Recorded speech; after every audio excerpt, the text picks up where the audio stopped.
First one that we're having here in Rainier, and then we're going to also hold one May 8th down at the Ash River Visitor Center. We're going to be going down to the Crane Lake community on the 10th, and then on the 15th, working with the Voyageurs National Park Association, we're actually going to have one in the Twin Cities as well. And so, yeah, we're just getting out and sort of giving a briefing to these different communities and things. Besides thanking Voyageurs National Park Association for the support that they provided in helping us put these presentations together, I also want to thank the supporters of Voyageurs National Park Association, the various organizations and businesses that helped out on this as well. I'm pretty sure that I've met pretty much everyone in the group here today. If you don't know who I am, my name is Bob DeGrosse. I'm the superintendent of Voyageurs National Park. And if you ever need to get in contact with me, my telephone and my email address is up there. And you're more than welcome to always get in touch with me if you have questions about what's going on in the park. I have a very open door policy. And if anybody has issues or questions, I'm always more than happy to discuss those. And also the people that I work with at the park, the team of people that I work with are pretty open as well. So always feel free to reach out and contact us. A couple of things, we didn't bring any handouts to this presentation today, and we did that just to help cut down on copying and printing costs and paper and things like that. But the documents related to what we're going to be talking about tonight are all online, and they're all online at this website, and this website is on the back of the invitation card for this presentation. So please be sure to take one of these cards with you this evening, and the website's right there, and you can go on and you'll be able to access all of the documents that are used to help develop this presentation. The main documents that we're going to be talking about tonight, in some way or another, are going to be our 5-year priority strategic plan that we developed about a year ago. Matter of fact, almost a year ago. We had a week-long workshop at the park where we invited the public in to give us feedback on what we're doing well and what they might like to see us change and things like that. We had an open survey that we worked on with Voyageurs National Park Association to put online and ask people to provide feedback. And then we worked internally with the team, the park team, to really develop what are our main goals and what are our main objectives under those goals, and what are some of the projects that we really want to focus on over the next 5 years. I was thinking that we would be done in the development of that strategic plan like in 2 months, but life happens and that never happened. But we did finally finish it around January, but we're using these public meetings to roll it out to the public. So this document is online. And also, along with that document, there's a document that outlines our accomplishments that we achieved in fiscal year 2017.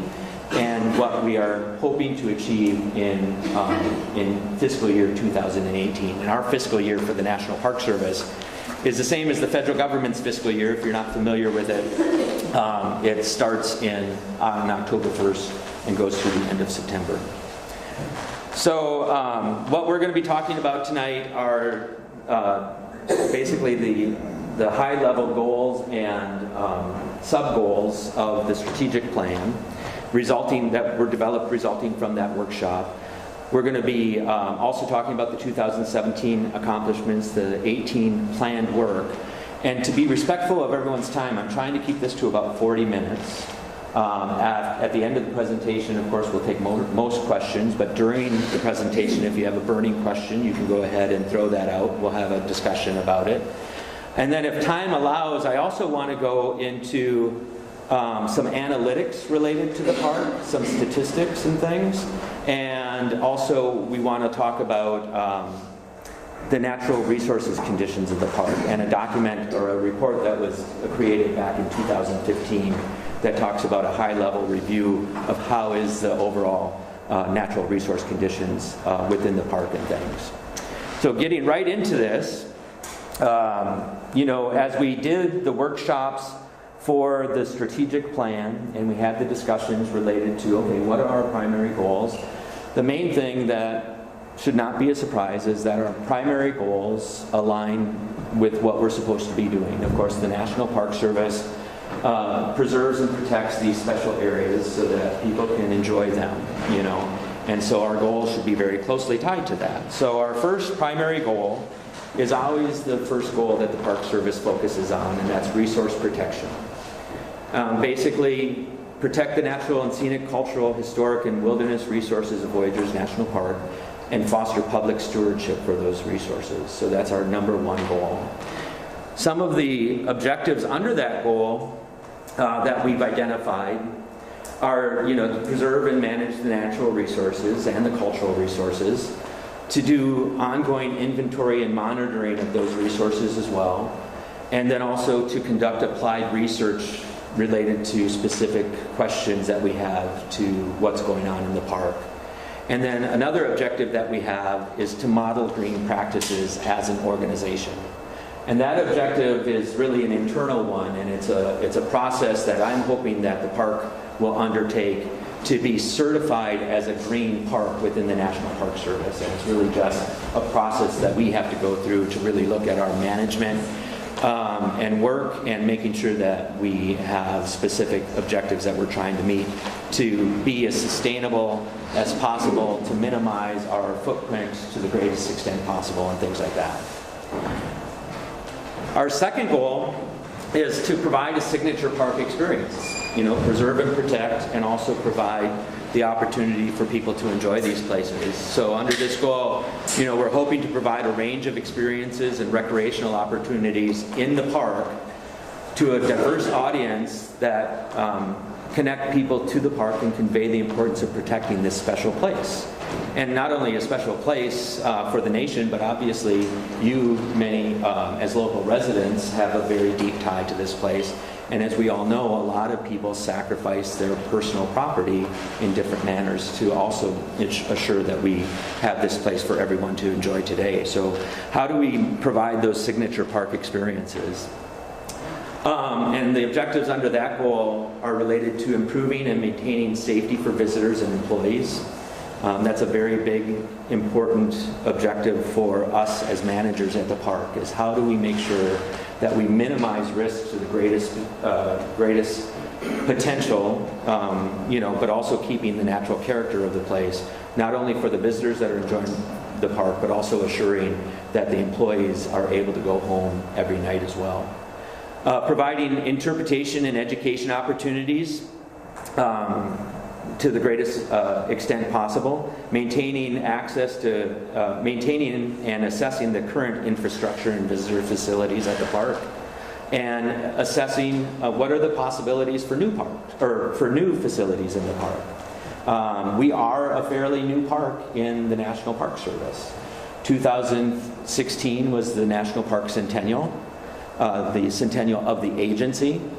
But national parks have been around much longer than that. Yellowstone was created back in the 1860s. So in the scheme of national parks, Voyageurs National Park is relatively new, just being created in 1975. We have a lot of great infrastructure out there. We have a lot of great facilities. But do we have everything that we need, considering that we are such a young park? The third goal that we have, public engagement and outreach. Now this might sound very similar to the previous goal that I just talked about, interpretation and education. But the way that we're looking at this particular goal is, how do we connect with those people that aren't coming to the park?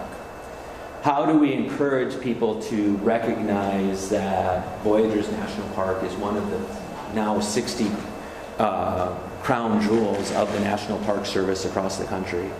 And how do we improve those opportunities? So that's what this goal is primarily talking about. And also, how do we utilize our partners to the greatest extent possible to leverage that and extend those opportunities? One of the great things that's happening this year, and I'm not sure if all of you are aware of it or not, but on June 14th, there is actually going to be the release of the Voyageurs, and I had it's right here on top. It's the release of the Voyageurs America the Beautiful quarter. A mock-up of it is right over there. And this is a pretty big event, you know. How many people are going to get quarters in their pockets around the country that are going to have this on the back? Many of you probably seen all of the other America the Beautiful, or the state quarters, obviously, that the U.S. Mint is going to have, or that have developed. So just remember, on June 14th, that event is going to take place. Anyways, related to this goal, some of the objectives that we have, you know, expanding the awareness and appreciation for Voyageurs National Park to new audiences, especially youth. How can we really connect with new, young audiences to have a better understanding and appreciation for what this place is? And whether that connection encourages them to come up here or not, you know, that doesn't really make a difference. You know, how can we do you know, now web-based type of stuff where somebody halfway across the world or halfway across the country can still learn and begin to understand about Voyageurs National Park and make a connection to this place, even though they may not ever come and visit the area and things. Of course, we want to build visitation as much as we can as well. And then the second objective under that is strengthening enduring connections and collaboration, and maintaining those connections, I should say, with the neighboring communities and partners and things. I'm very big on making sure that the park is an active partner with all of our gateway communities. And one of the reasons why we're having this meeting tonight is because of that. The fourth goal that we have is to maintain leadership and organizational integrity of the park. You know, to foster strong leadership, to support the mission, goals, and objectives of the park and of the National Park Service. And the objectives that we have related to that are making sure that we are good stewards of the finances that the federal government funnels our way, and also making sure that we work well with the people that are on our team, making sure that they get the things that they need to do their jobs well. Also the training that they need potentially to go to other jobs that are available in the National Park Service. And then, of course, strengthening internal and external communication, which is always something that has to be worked on in any type of relationship. So, the thing about these goals and objectives, though, is that it's all dependent on three things. As we know, everything is dependent upon time, funding, and staffing. So we have a lot of stuff outlined in our strategic plan. Matter of fact, I've had conversations with Doug in terms of are we thinking of doing too much? And the thing about it is that everyone needs to remember, whatever we outline in the future, whether it be in the strategic plan or in our annual work plans, just remember it's all dependent upon time, staffing, and funding. So we can only get done what we can get done considering those three parameters. But by having these meetings, I envision that what we'll do is we'll come back every year and say, well, last year I came to you and I said we were going to accomplish this. We didn't accomplish it, and these meetings give me an opportunity to explain to you why we may not have accomplished something. So that's another very important aspect to these meetings, as I see it. So what I want to do now is just go into the next step. I'm not going into a lot of the things that we outlined in this strategic plan because there is so much in there. I do feel, Doug, working with the management team of the park and the staff of the park, that it is reasonable and that we just have to be measured in what we try to accomplish, and that we have open communication and letting people know what we plan on doing and what unfortunately we might not be able to accomplish because of whatever reason. So I'm not going to go into a lot of the things that we outlined in the strategic plan, so please feel free to go online and review that document and let me know, provide me your feedback on your thoughts about the things that we did outline in that document. So what I'm primarily wanting to do is to really look at what we accomplished in 2017 and what we hope to accomplish in 2018. So in 2017, under resource protection, and I'm not going into this, I'm really just looking at all of our accomplishments and all of our planned work under the broader goals. I'm not going into the sub-objectives or anything like that. You will see as we go through these that they obviously all fit. if we are doing something that doesn't fit into those goals and objectives that I outlined, we really need to be questioning what should we be doing it and why we are doing it if we are doing it. So under the primary or the first goal of resource protection, some of the accomplishments that we have for fiscal year 2017 is our ongoing work that we do with the International Joint Commission. And I was just talking to someone just a little bit ago about how beneficial it is that we are looked on by the International Joint Commission as a sound partner and a partner that they can go to. They know that they can come to us and ask us to do specific things as long as they can provide the funding to do it and things. And they know that the science that we do is very sound science. The invasive cattail management program started last year. And I don't know if anybody had an opportunity to go down to Black Bay to see the work that was being done by the Aquamog, I think it's called. And this is a similar type of piece of equipment, but not the piece of equipment that we use. So is everyone familiar with the cattail project? So we have an invasive cattail within the park. It's a hybridized cattail. We have a native cattail, and we have this invasive exotic cattail. And when they hybridize, that hybridized version of the cattail just goes wild, and it really creates monocultures in a lot of bays and things like that. I know many of you probably see them as you're out boating. Many of you might have to even do special things to try to get into your properties and things to get through these cattails. So this work is to go out and to try to manage those cattail mats. And the way we do it is by using equipment similar to this that goes in and just really rotor chops the cattails as much as possible and cuts them up and creates a big pile of biological matter and things. Last year was the first year that we actually had the equipment to go out and do the work. We have a 10-year grant related to this project. Unfortunately, it was a little frustrating year because the equipment had a lot of mechanical problems and things like that. So I don't think that we accomplished as much as we wanted to try to accomplish, and hopefully this next coming year we'll be able to accomplish more. But that is one of the projects that we're doing, and we do that in cooperation with Boys Fort, actually.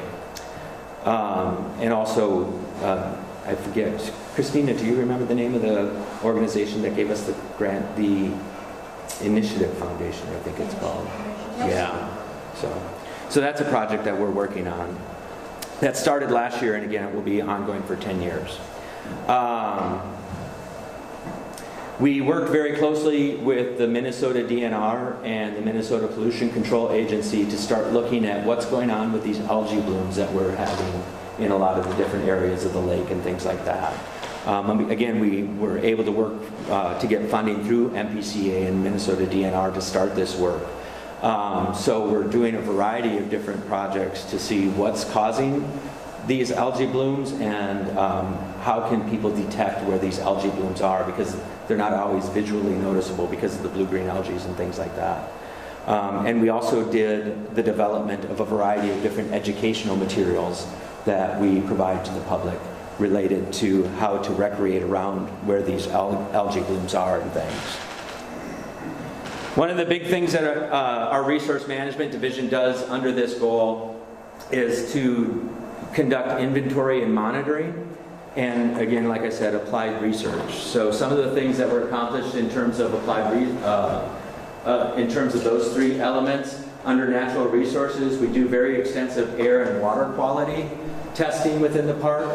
We have a long-standing study related to common loons, forest breeding birds, bald eagles, a lot of different studies related to American beavers, bats, because of the issue with bats right now and white-nosed fungus, and the fact that a lot of different bat species are actually becoming more threatened and endangered. Mercury, there's a lot of issues with mercury in the waters here. One of the things that we'll be talking about later on is that it's not a local issue, it's more of a regional and sometimes even a global issue in terms of our mercury deposition, but we do a lot of mercury deposition studies. And chemicals of emerging concern. As a matter of fact, I think Ryan Mackey released a paper, or was a co-author on a paper that was released last year, about all these different chemicals that we're finding in our water sources that are coming up in our fish stock and things like that, whether it be pharmaceuticals or actually narcotics and things like that in some ways. Under cultural resources, we do a variety of different archaeological work, especially archaeological assessment, going out and determining what are those different archaeological sites, conditions, and things like that. Cultural landscape reports, and of course we have a number of historic structures that we have to maintain in good condition as well, or try to maintain in good condition. So one of the things that I have picked up on in the short time that I've been here, in about the year and a half now that we're going on, is a lot of people always ask us, why are we doing all of these different studies? And especially the inventory and monitoring and things. And sometimes people ask, it seems like you're putting a lot of money into this that could be going into maybe recreation or something like that. Well, the reason why we do these studies is so that we can make management decisions, because if we do go out and we want to do something in the park, develop something, or whatever it might be, we need to have some base idea of what the natural resources conditions are out there. And as we consider any changes to development and things like that that we do, we have to know what are the potential impacts that are going to be created to these natural resources as we do those. And if there are impacts, hopefully they can be avoided to the greatest extent possible. Can they be mitigated for or minimized to the greatest extent possible? This is the research, or the inventory and monitoring that's done, some of the applied research that has been done in the park here over the last year. Some of it starting last year, some of it ongoing, and some of it was actually reported on through scientific reports that were released last year. We've been doing applied research related to the moose population. I don't know if everyone's aware, but not only in Minnesota, but across the North American continent, and actually, if I'm not mistaken, around the world, the overall moose population is in decline. Why is that? What's going on with it? A good thing, a shining star, is that here at Voyageurs National Park, for some reason, our moose population is holding steady. And so one of the questions we have is, why is that? Why is it that our moose population is holding steady? Thankfully it is. We're looking at, are there effects related to climate change that are affecting moose that might be causing that regional, national, and global change in moose populations? Effects of harvests of gray wolves on the Voyageurs populations. That's a study that we started, if I'm not mistaken, last year, because there is a harvest of the gray wolves outside of the park when they have nuisance animals and things like that. There are Fish and Wildlife Service hunters that do take individual gray wolves out of the population. Of course, looking at beavers. Beavers are a major indicator species for Voyageurs National Park. What type of effects do beaver have on a broad spectrum of different resources in the park, and especially lake environments?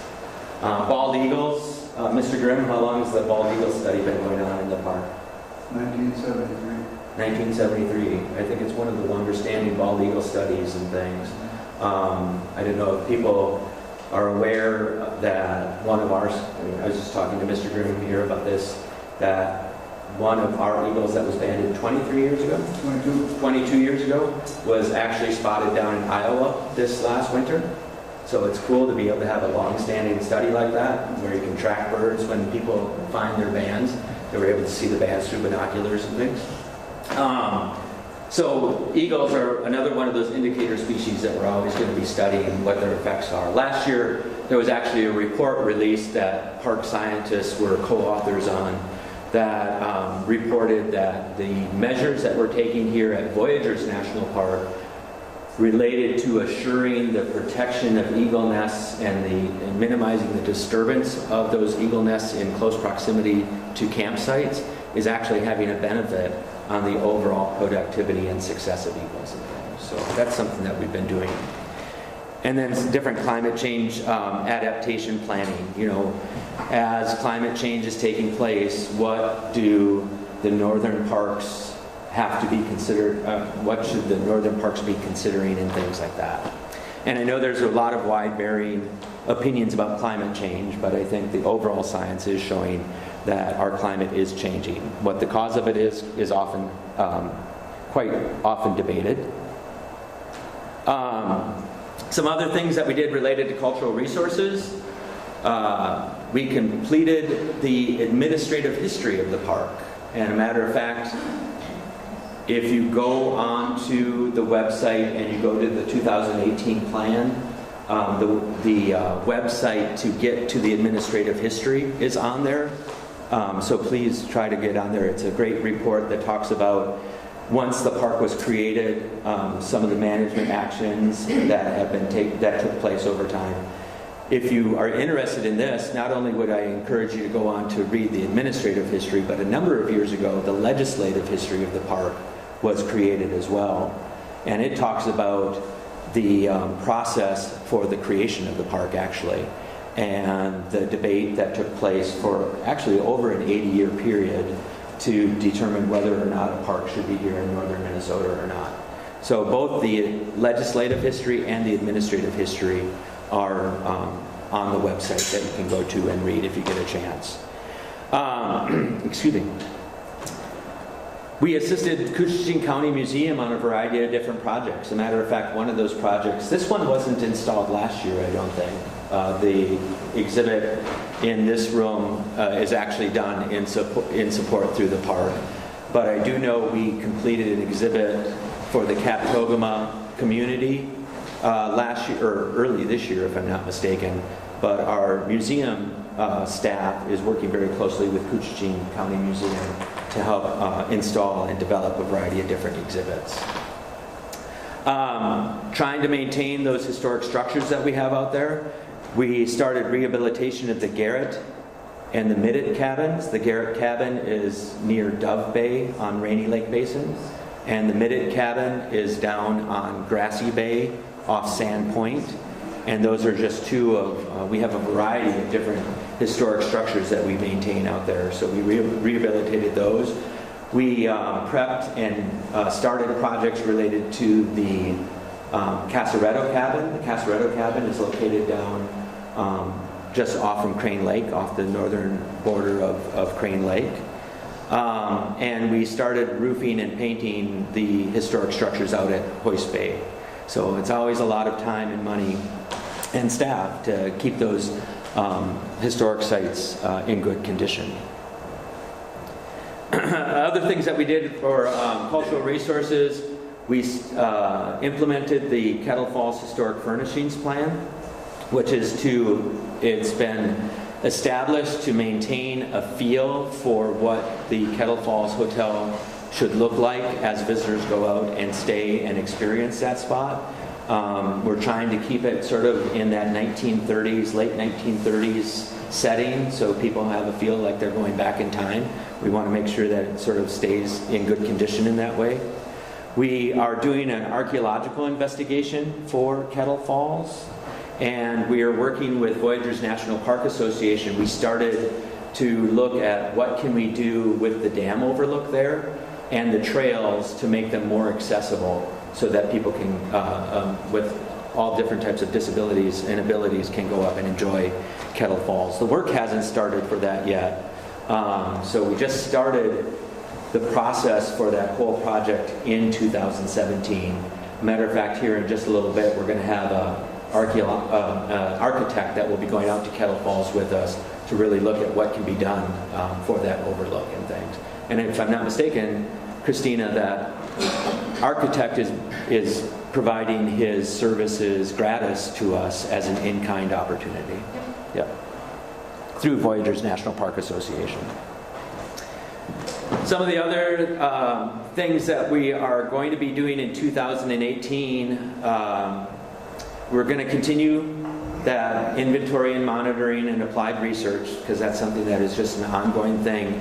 And one of the reasons why parks exist, because we are that ability to have sort of a living laboratory that we can study and use as a benchmark compared to areas that aren't protected as parks.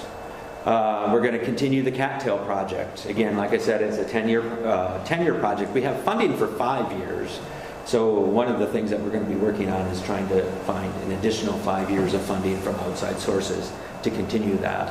One of the things related to the cattails, and how many of you have the frustration of cattails? Raise your hand, either at your residence and things. A few of you?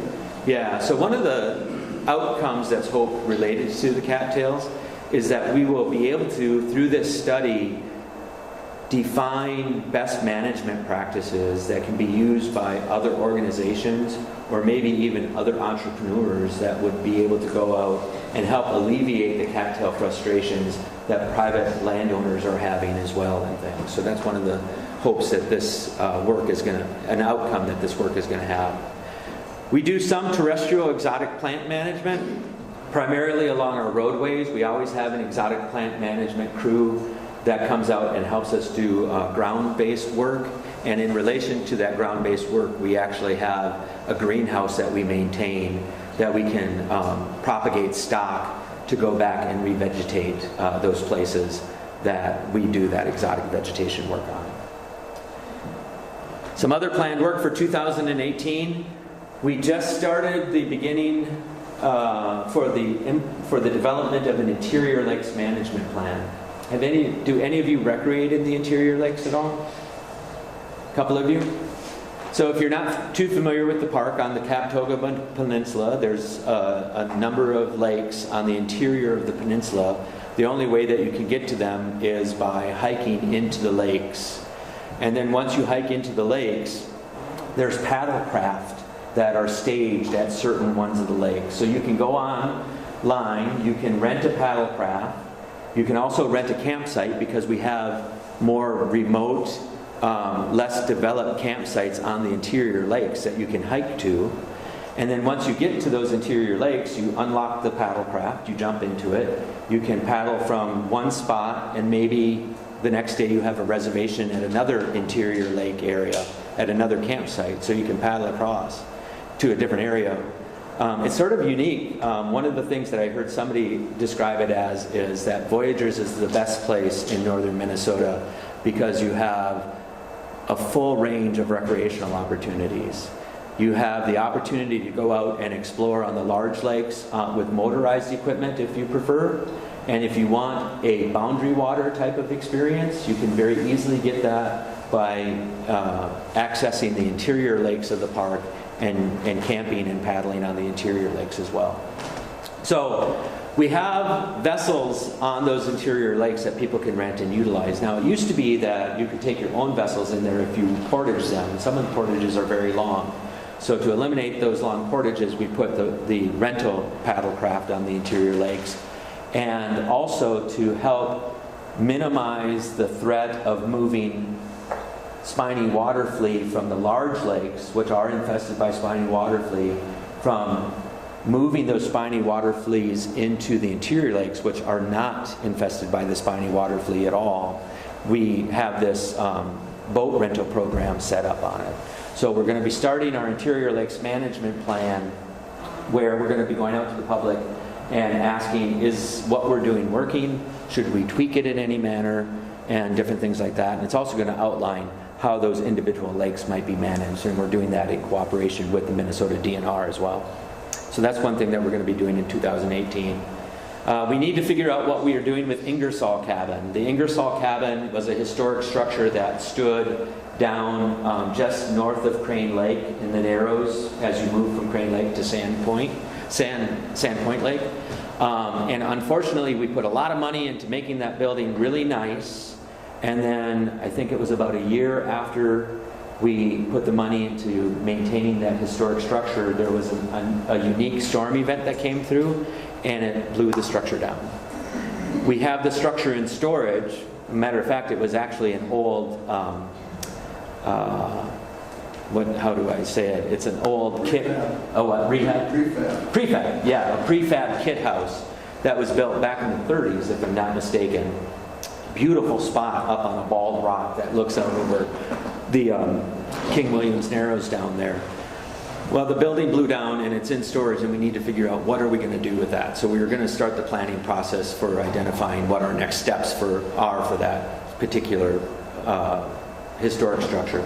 And as I said earlier, the exhibits that we're working on with the Kabetogama Museum, or the Kuchishi Museum, excuse me, we also did an exhibit down at the Kabetogama Town Hall in this fiscal year. Ellsworth Rock Garden, do any of you go down to Ellsworth Rock Garden? I know. Okay. Ellsworth Rock Garden is another historic destination site in the park. I believe that was started back in the 1940s, if I'm not mistaken, by a gentleman who came up and he created these very unique features in this garden down there. We're going to be working with a historic preservationist to figure out how we can assure the maintenance of the structures or the rock features in that area, and how we can restore those that are damaged and actually replace those that have been removed over time and things. So those are some of the projects that we're doing there. Other resource protection stuff, Kettle Falls. This year we actually, we're going to finish that archaeological investigation that we started at Kettle Falls, and the report should be released this year. And then we're also going to be doing campsite rehab and stabilization analysis. We do a really good job at our campsites in terms of hardening them and making sure that the use areas are defined. But one of the things that we're looking at is that the only method that we can use to assure the quality of the campsite, or are there other things that we could possibly be implementing rather than just the hardening? So we're going to be looking at what type of stabilization methods that we might be using in the future and things.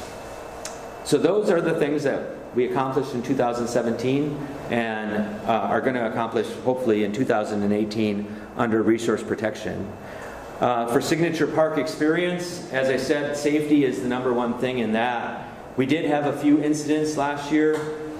We had an ATV break through the ice in Kabetogama, and we rescued the 2 riders that were on that ATV.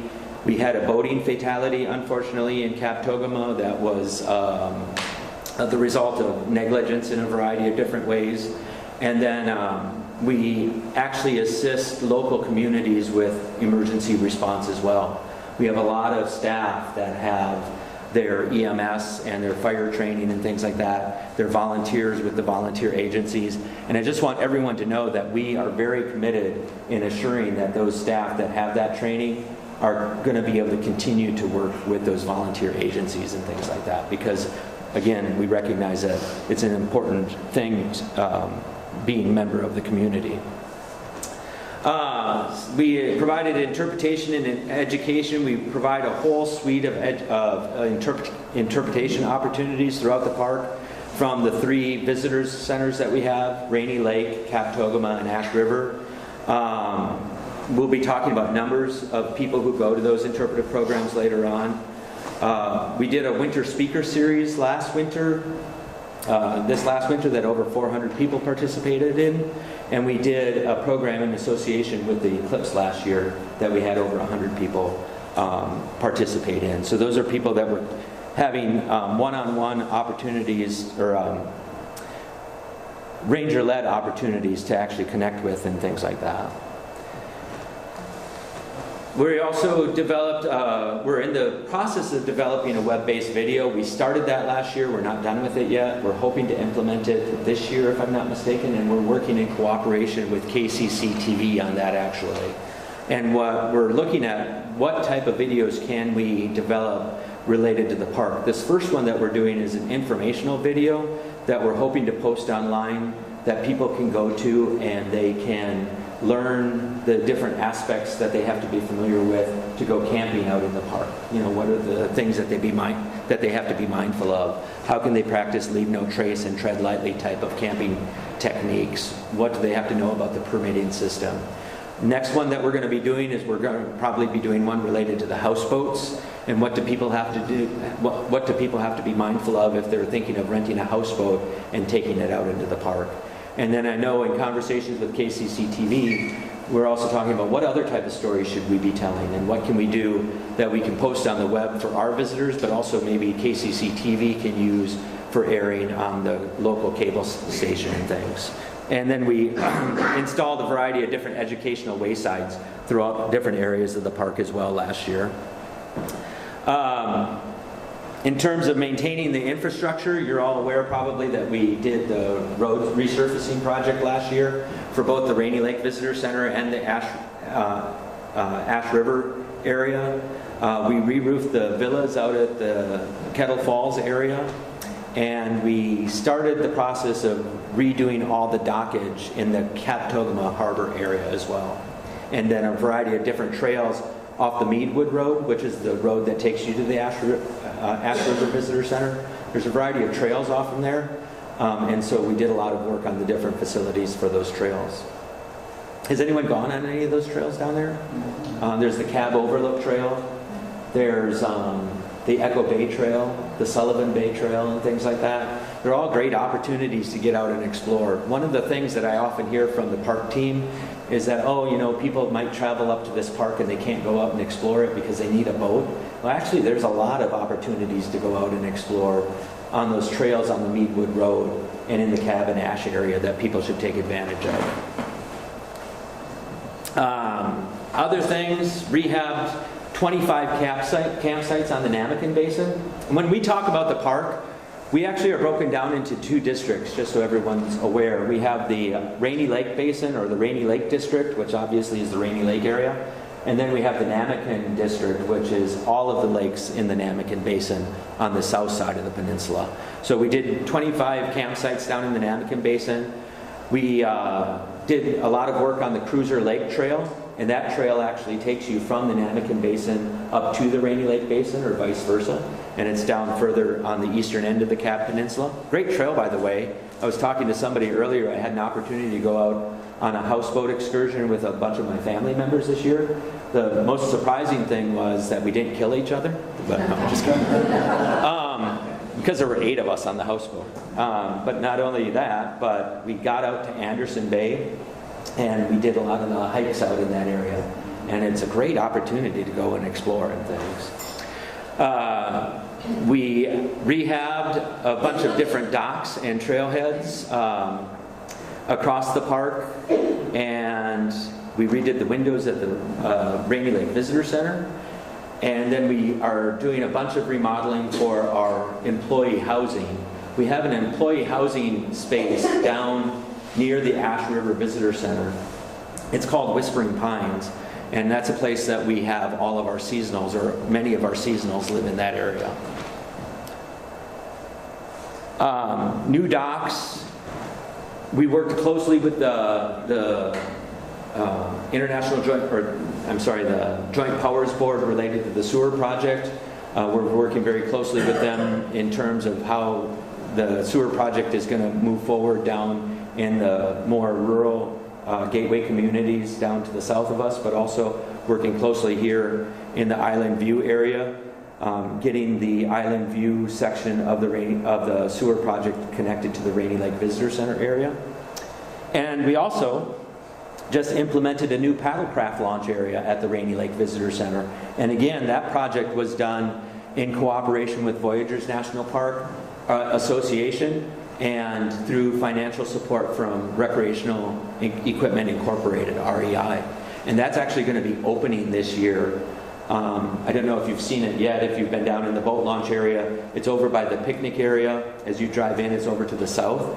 And so now, rather than the people who have paddlecraft having to go down and using the boat launch area, and sometimes getting in the way, you know, having some conflicts there and things like that, they can just walk off to the side and very easily put their paddlecraft into Black Bay.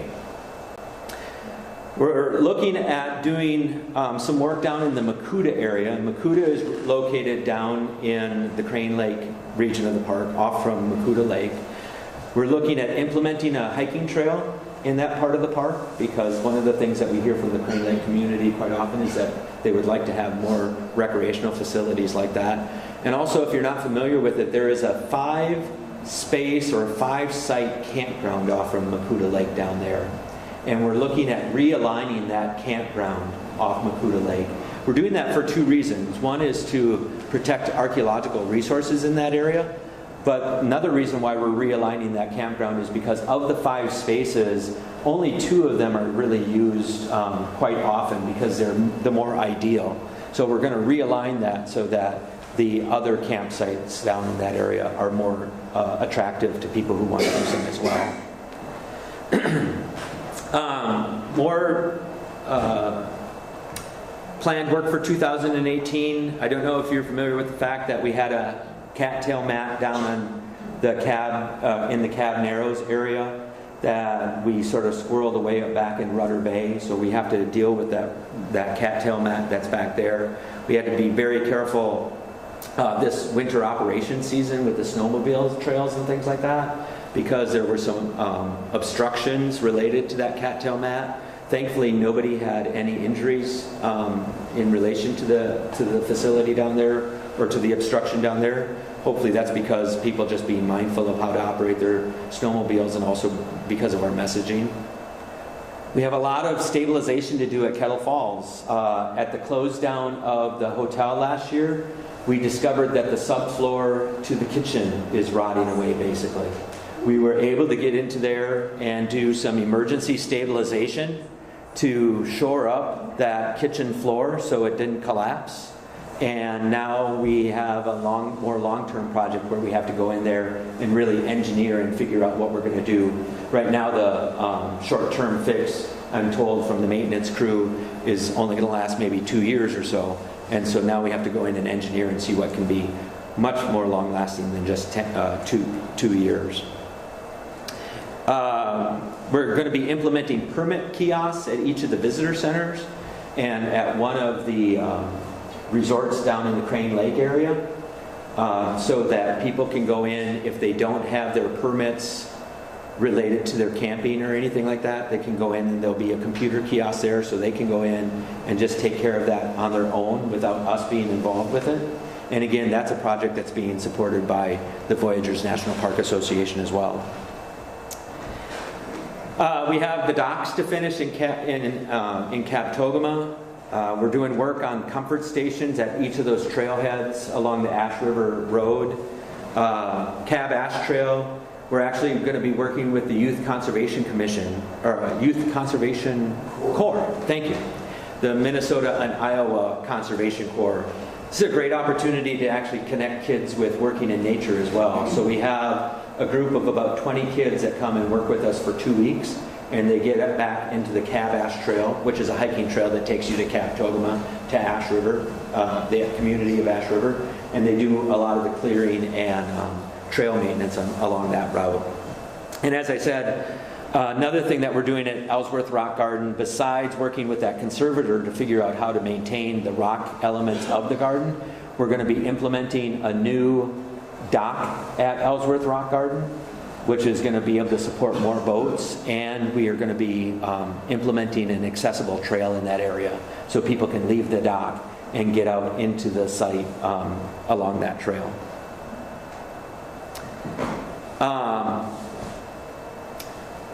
Some of the long-term projects that we started this year, we're really looking at the Kettle Falls area. As a matter of fact, we're going to be doing a Kettle Falls site development plan. What is it that we can maybe implement in the Kettle Falls area? How should we realign the trails? How are we going to use the historic dam tender's cabin? What might we do with the docks down there differently? Big thing that we need to do at Kettle Falls is how can we provide more housing for the employees out there? Because right now the concessionaire has several employees sort of squirreled away in what I consider a less than satisfactory housing situation. So what can we implement to improve the housing situation for the employees in the Kettle Falls area? And Crane Lake, one of our gateway communities, has been really instrumental in finding money to try to start the development of a visitor center down in the Crane Lake area. So we are working very closely with the Crane Lake community to identify how we might make that a possibility. I know some people want that to happen yesterday. I know one of the things is that it's not going to be a quick project. It's going to be probably a 2 to 4, maybe even a 5-year process to try to figure out how and what to do in the Crane Lake area. May I ask you a question? Yes, people can ask questions. Will that be in conjunction with the Forest Service? Yeah, initially the thought was that it should just be a Park Service visitor center, but in actuality, Crane Lake, if you're not familiar with it, is really situated well because it's the gateway to not only the Boundary Water Canoe area of Superior National Forest and Voyageurs National Park, but it's also the gateway to Quetico Provincial Park in Ontario as well. So I think it's very important for all the entities to work with the community of Crane Lake. Matter of fact, we've gotten support from the Forest Service and Quetico to do that. So it will be interesting to see what the end result is because of that partnership. Any other questions about things that I may have mentioned? No? Our next goal, public engagement. Some of the things that we did, we have a curriculum-based education program where we take, I think it's 4th grade students, isn't it, Christina? Yeah, mostly for every kid department, all for 4th grade. All 4th grade, but we actually do a variety of different grades as well. But we have a very well-established curriculum-based education program where we take students from the International Falls School and all the different schools in the area out to the park. As I mentioned earlier, we're going to be working with, we worked last year with the Minnesota and Iowa Conservation Corps as well. By the way, these things, many of these things that I mentioned for 2017 are going to be ongoing in 2018 as well. Another thing that's occurred in 2017 actually has occurred for the last 5 years and is going to happen again in 2018 is our Teen Ambassador Program. This is a program that we partner with Voyageurs National Park Association as well. This is a neat program. It accommodates a smaller group of people, but what we do is we bring teenagers from the Minneapolis-St. Paul area up here to Voyageurs National Park to have a wilderness type of experience out in the park, along with students from the communities, from the Gateway communities as well.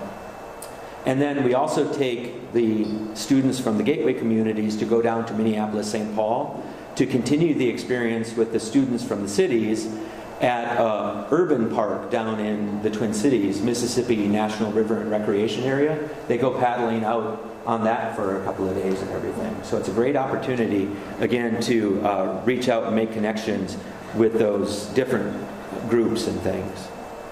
We work with the Vermilion Community College. Vermilion Community College actually has a seasonal ranger program out of there. So our law enforcement team does a lot of work with the Vermilion Community College.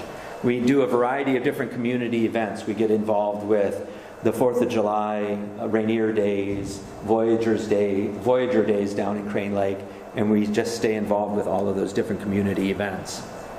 Some of the things that we're looking at doing and starting to implement this year, we started to reach out to the International Falls Airport and to the Duluth Airport to see what can we do at those two regional hubs to create exhibits at those facilities that highlight Voyageurs National Park, Destination Voyageurs Organization, which is a marketing organization for all of the Gateway communities, and Heart of the Continent Partnership Organization, which is more of a regional-wide organization that not only covers those public land opportunities on the state side, but on the Canadian side as well.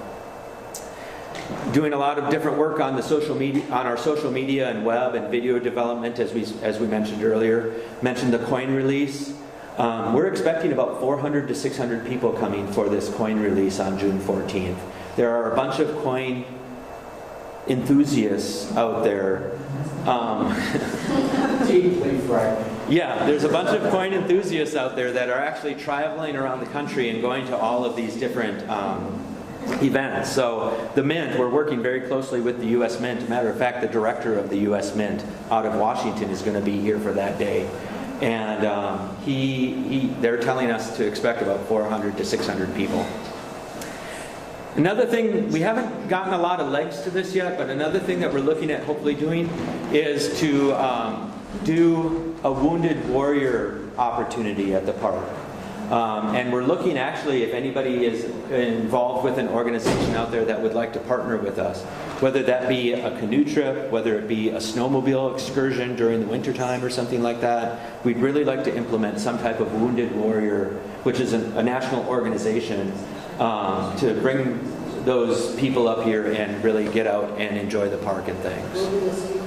What's that? Are you working with Wilderness Inc. No, we work with Wilderness Inquiry very closely on the Teen Ambassador Program, and that's a very good point. Maybe we need to reach out with Wilderness Inquiry and see how they might be able to help us. And I believe they do Wounded Warrior programs as well, don't they? Or? Yeah, well, they do people with special needs. Yeah.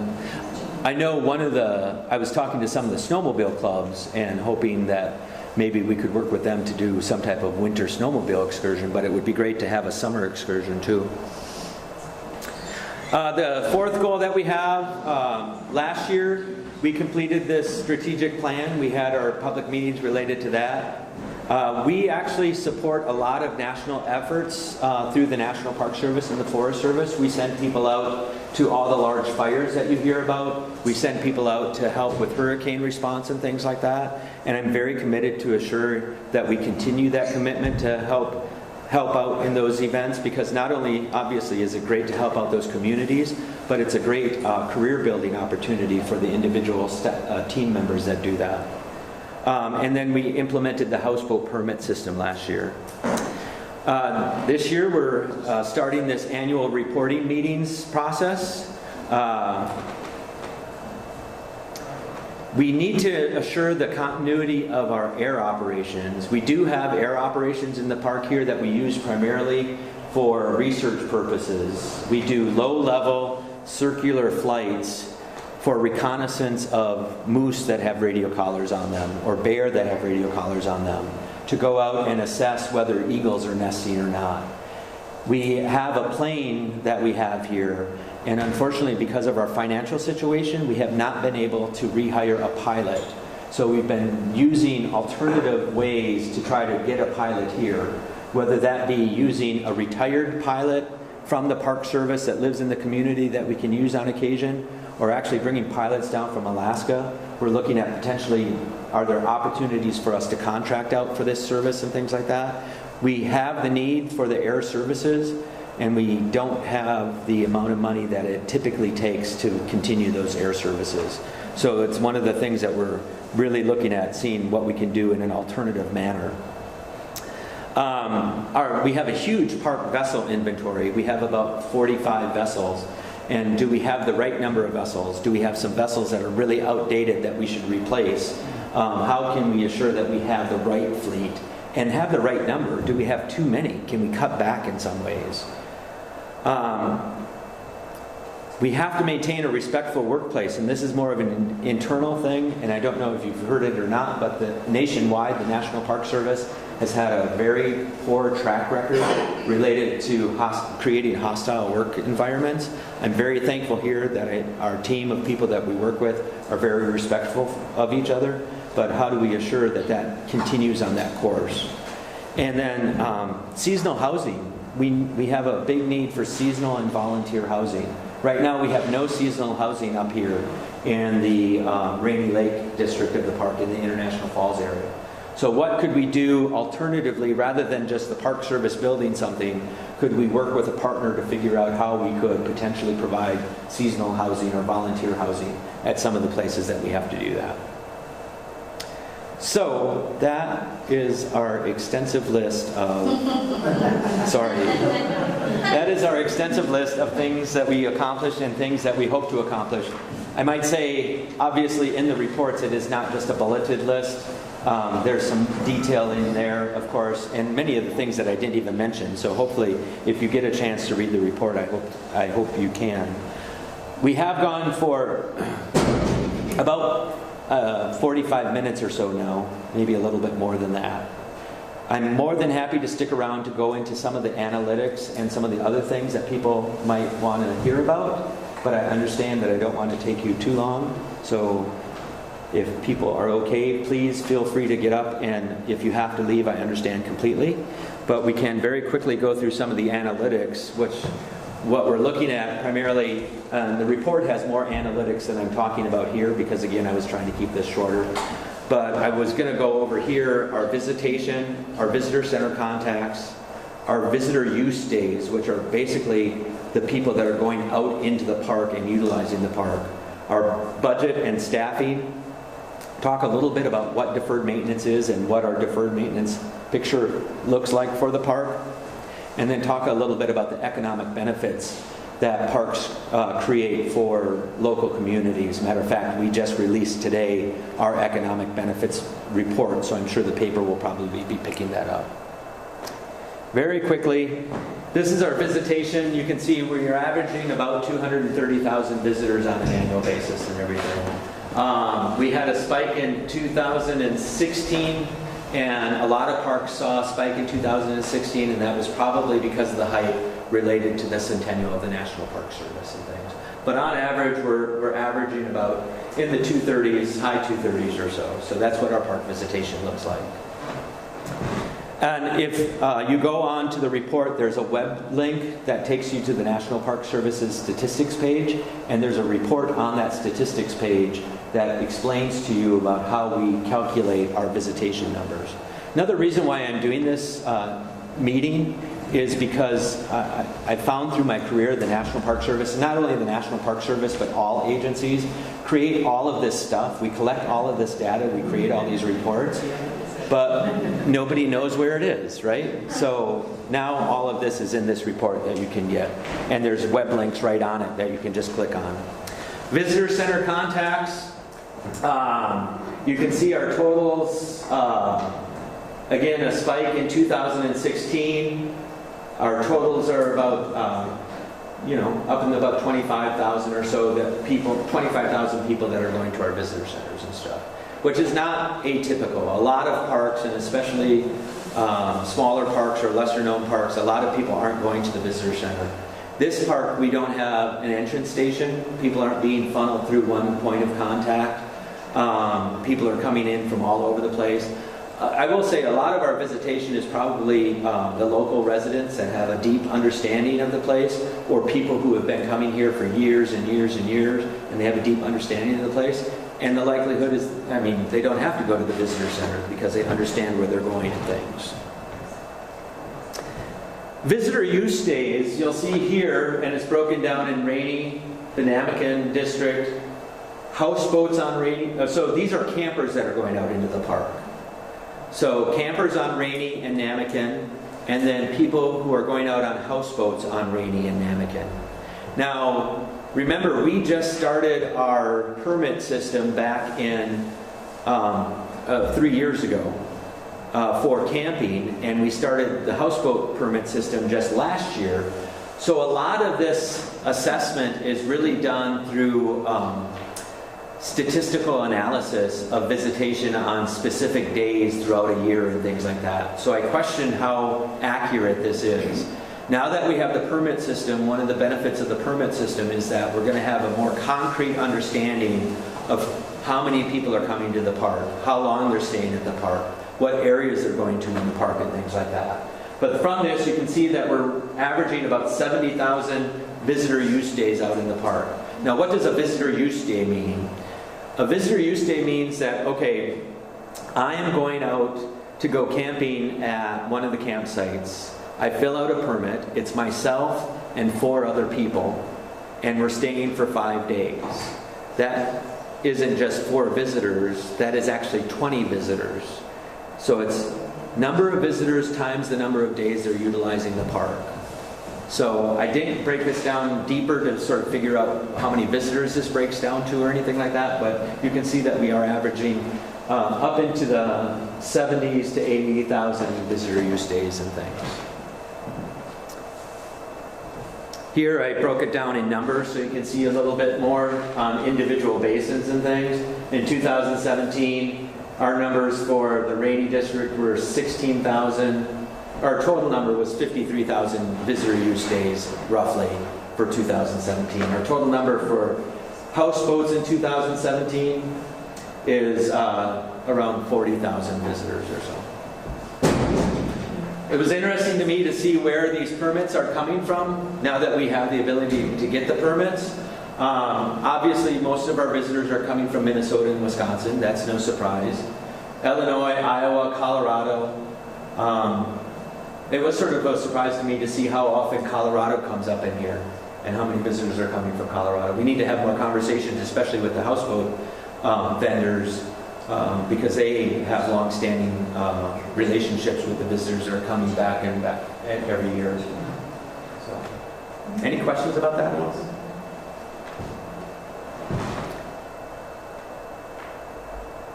So, this is probably the big question. I should have started with this one, right?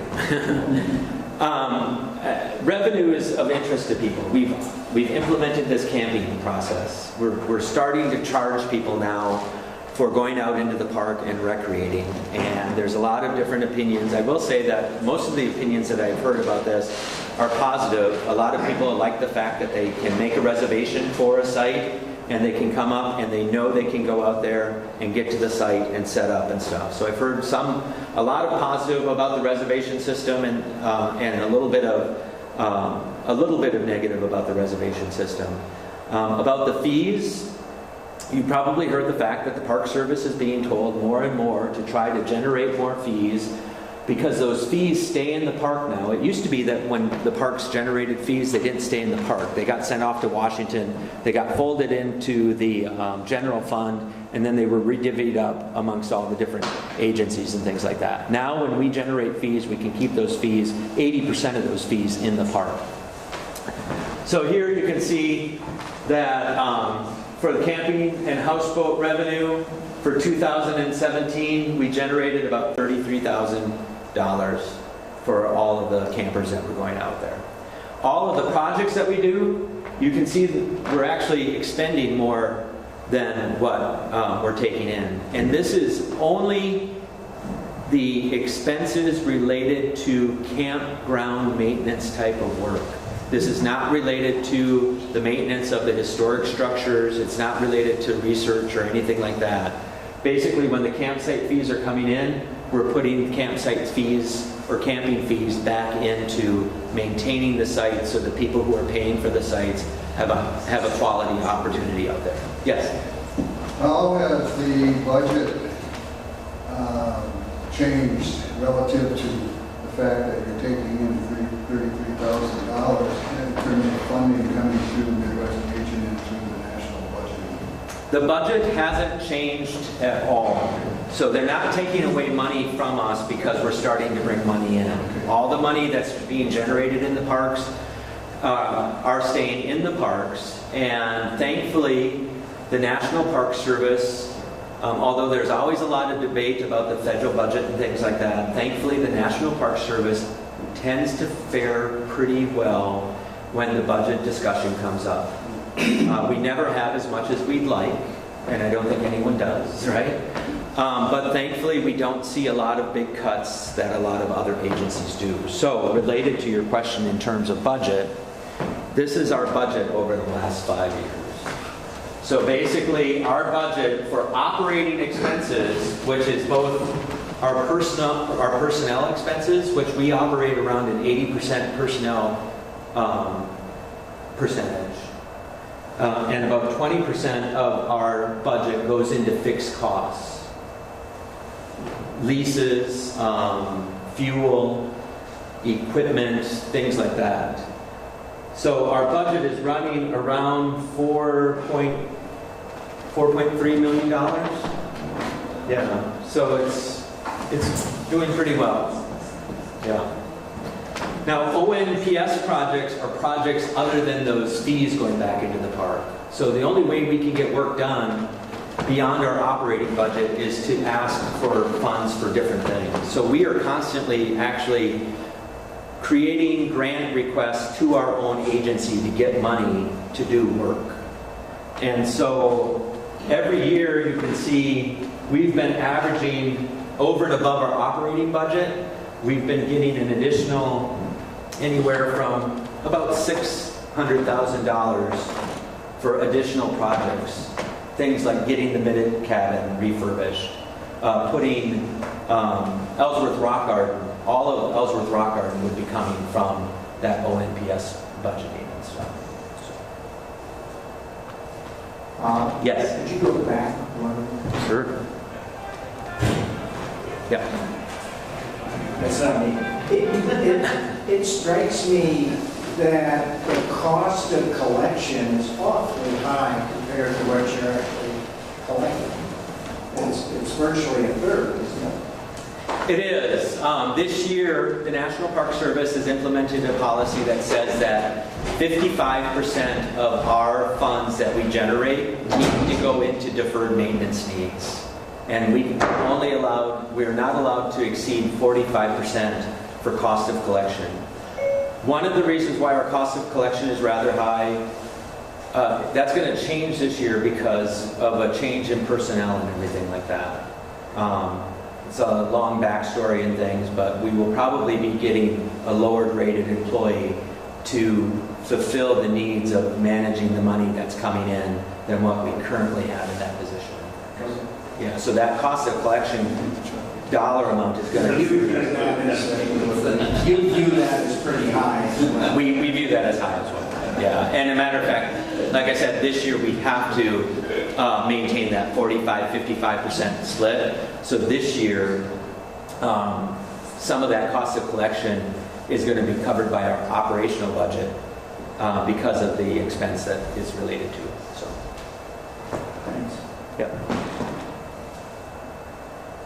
Oh, deferred maintenance. Have you all heard about deferred maintenance? It's out, maybe because I always look at the Park Service stuff in the news. People are always talking about deferred maintenance, and the National Park Service is always, oh my God, we have such a deferred maintenance backlog. And we do, because we have a lot of roads, we have a lot of structures, we have a lot of infrastructure. And so what deferred maintenance is those things that we should have maintained that we weren't able to maintain because we didn't have the time, staffing, or funding to be able to do that. So say, and we have records for everything that says when we're supposed to do stuff. So say we have a roof on a building. We know when that roof was installed and we know when that roof has got to be replaced. So say this year we're supposed to replace the roof on Kettle Falls, for instance, as an example. But we can't get to it because of time, staffing, or funding. So then next year, the expense that it would take to replace the roof on Kettle Falls would be added to our deferred maintenance. So if you look at our deferred maintenance, we have 471 assets out there. That's trails, historic structures, any type of infrastructure. Roads, sewer systems. We have a sewer system out at Kettle Falls. We have a sewer system at Ash River and all those different places. So any type of infrastructure, each of those assets has a number. We have 471 assets. Overall, our deferred maintenance is calculated at $14 million. A bright spot in our deferred maintenance actually is the fact that this is 2017's deferred maintenance numbers, which are actually 2016's. We're reporting a year late. In 2018, our deferred maintenance should take a $7 million or even more decrease because of the cost of redoing the road. So that's a bright spot. But that still means that we have quite a bit of deferred maintenance out there that we have to try to keep up on and everything like that. Another bright spot related to deferred maintenance, and again, I don't know if you've been keeping up with the news, but back to the budgetary discussion and everything like that, both the administration and Congress are coming up with ideas on how to help reduce the overall cost of the deferred maintenance of the National Park Service and things. So, matter of fact, this year, again talking about the budget, the National Park Service actually saw a $200 million increase to the overall budget for the National Park Service. Well, what agency is getting an increase, right? So that's a little bit about that. Staffing numbers, I won't go into this too much. I will say that from 2013 to 2018, this year, we've actually had a reduction of about 9 permanent full-time employees, in that 5-year scale. Because our budget, although it's looking good, remember, every year our costs are increasing, and so the amount of people that we can hire decreases and things. So I wanted to end on a happy note with this. So I wanted to talk about the 2017 economic benefit numbers to the park, which are just being released to the local community, I should say, which are just being released today. And so it's been calculated that of the 237,000 visitors to Voyageurs National Park, spent $18 million in the local communities and generated 273 jobs. Now, one of the things that I have heard, not only from this park, it's from every park I've worked at, but I have heard it here too as well since I've been here, is, oh, those numbers are way inflated. Those numbers are way inflated. But if you really look at it, if you look at the fact that our budget is about $4 million plus and everything like that, that's probably pretty accurate. Especially when you think, if you break it down for visitors, that's only $76 per day for a visitor. And that's probably not too bad of a number and everything, to consider that people can come up here and spend $76, especially when you're launching a boat, right? And paying for marine fuel and things like that. And also remember, when we say local communities, we mean 60 miles, within a 60-mile radius of the boundary of the park. So when we say communities, our community would actually extend down to the Iron Range and things like that. Again, I don't want to go into the details about the process on how this is calculated, but in the report, in our annual report, there is a link to the more in-depth report that describes how these numbers are generated and things like that. So those are the only analytics I looked at here. There are more in the report. Very quickly, I do want to go, since you're all willing to stick around, and I appreciate that, I want to go into the health of the park. So in 2015, actually, let me move this back one. As part of the centennial of the National Park Service, the agency made the commitment to complete a natural resource condition assessment for every park in the agency, the 417 units of the National Park Service. Not all of them obviously have natural resources. A lot of them are cultural sites. So those that have natural resources, they completed a natural resource condition assessment. They're not done with all of them. They've only released some of them. Ours was actually released in 2015, and I don't know how much marketing or how much communication we had with the local public about that report. Again, in this report, there's a link to the more in-depth natural resource condition assessment. So we're only going to look at the very high level 20,000 foot view of this. So in that natural resources condition report, these are the conditions of the park that were identified as conditions of concern. So what happens is the National Park Service identified specific conditions for the National Park Service to be used as parameters and indicators. It was a whole suite of conditions. And then each park had the ability to say, okay, these are our 39 conditions that we want reported on. So that, because these are the conditions that are most important to us. So these are the conditions that are in conditions of concern. We talked about mercury issues just in general. That is not a local regionalized thing. That is a national globalized thing. Air quality in many ways is the same way. Probably more regionalized though. The moose population we talk about. We all know aquatic invasives are a big issue in any area in the United States. And then the zooplankton community is also identified here as a condition of concern. The zooplankton community is identified as a condition of concern because of the impact of the spiny water flea on our food web and things like that.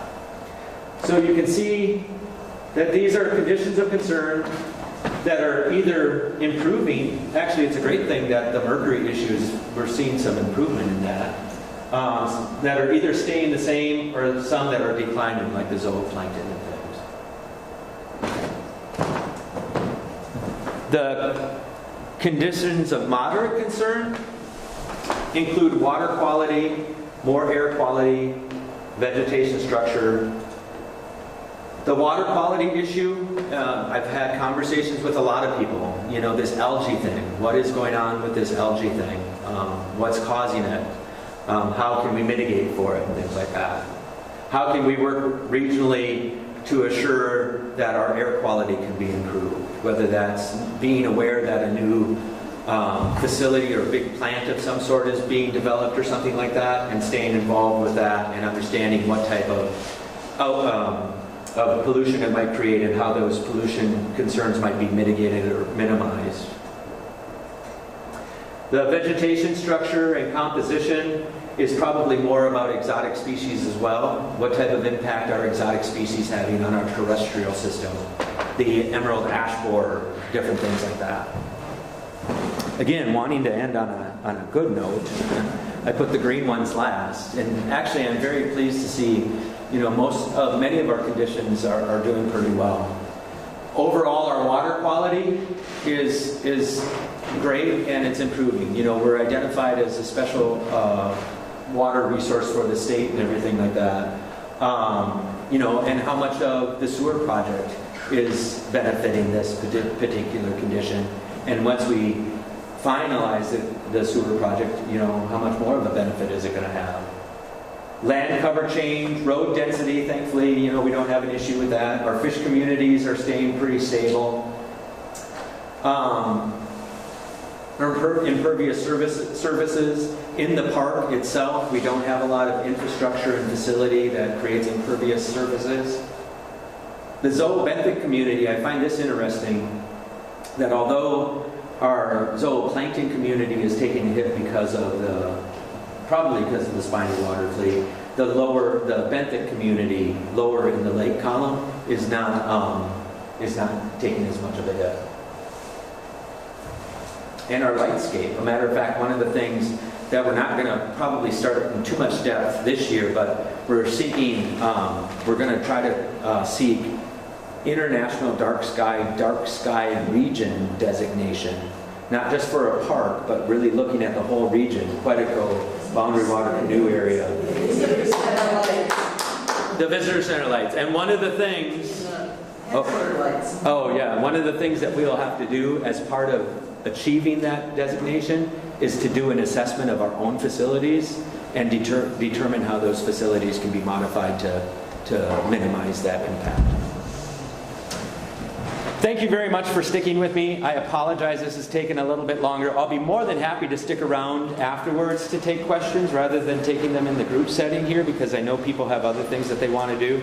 But again, two things I want to do is recognize the sponsors that assisted us with this, Voyageurs National Park Association, and all those different businesses that assisted Voyageurs National Park Association as well. And the last thing I want to do, we have these challenge superintendent coins that we have for the park. And I utilize these to recognize people when they do things for us or when they do something outstanding in the park or as a team member. And so what I would like to do is I would like to recognize Dixie Kalstadt for helping out. Yeah. All right.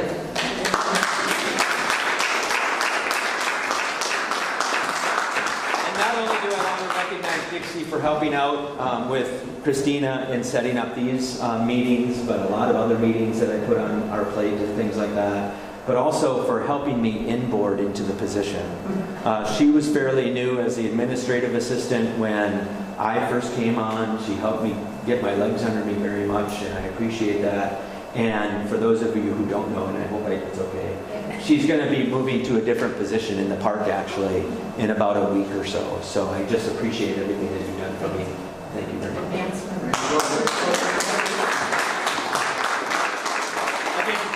thank you everyone for hanging in there. Thank you, Bob. Yeah, thanks, Bob.